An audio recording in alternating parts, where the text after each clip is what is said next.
Bonjour, dans cette vidéo sur les durées, nous allons voir la partie calcul. Première partie, comment additionner des durées. Un exemple, dans un problème, vous avez un train qui roule pendant 2h37 minutes, puis un deuxième pendant 1h42 minutes. Il va falloir additionner ces deux durées pour avoir la durée totale. Comment fait-on ? Vous allez poser votre addition comme une addition normale en respectant bien l'alignement des unités, chacune avec l'unité qui lui correspond. 2h37 plus 1h42. Voilà, on veut le total de tout ça. Attention, vous allez additionner uniquement les minutes entre elles, puis uniquement les heures entre elles. Vous n'aurez pas le droit de faire des retenues entre les minutes et les heures. Pourquoi? Parce que quand vous faites des retenues avec une addition standard, c'est que 10 unités, c'est égal à une dizaine.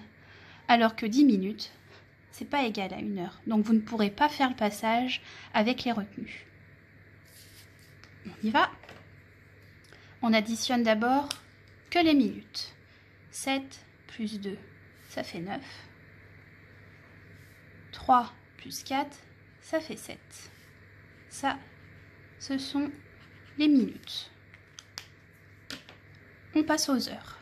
2 plus 1, ça fait 3. On obtient 3h79 minutes. 79 minutes, c'est un petit peu étrange la manière de l'expliquer. Donc, on fait un paquet de 60. 60 plus 19 égale 79. 60 minutes, c'est 1 heure. Les 19 minutes, on les garde ensemble. On prend notre heure qui est ici, notre heure qui est là. Donc ça en fait 4. Et il reste, ça on l'a converti, 19 minutes. Voilà pour additionner des durées. Deuxième partie, comment on peut les soustraire? Par exemple, dans un problème, on vous dit qu'une séance de cinéma dure 3h05 minutes, mais que les publicités et la bande-annonce durent 11 minutes. Combien de temps dure le film? Donc, on va prendre la durée totale du film, de la séance, pardon. On soustrait les pubs, les bandes-annonces, et on va poser comme une soustraction. Et on va avoir un problème parce qu'on a le droit de s'occuper que des minutes d'un côté et que des heures de l'autre. Et 5 moins 11, on ne peut pas. Donc avant de faire notre soustraction, il va falloir changer ça. La manière dont c'est présenté ne nous convient pas. Il nous faut plus de minutes pour pouvoir les soustraire. Plus de minutes, ben on va casser 1 heure. Il en restera 2.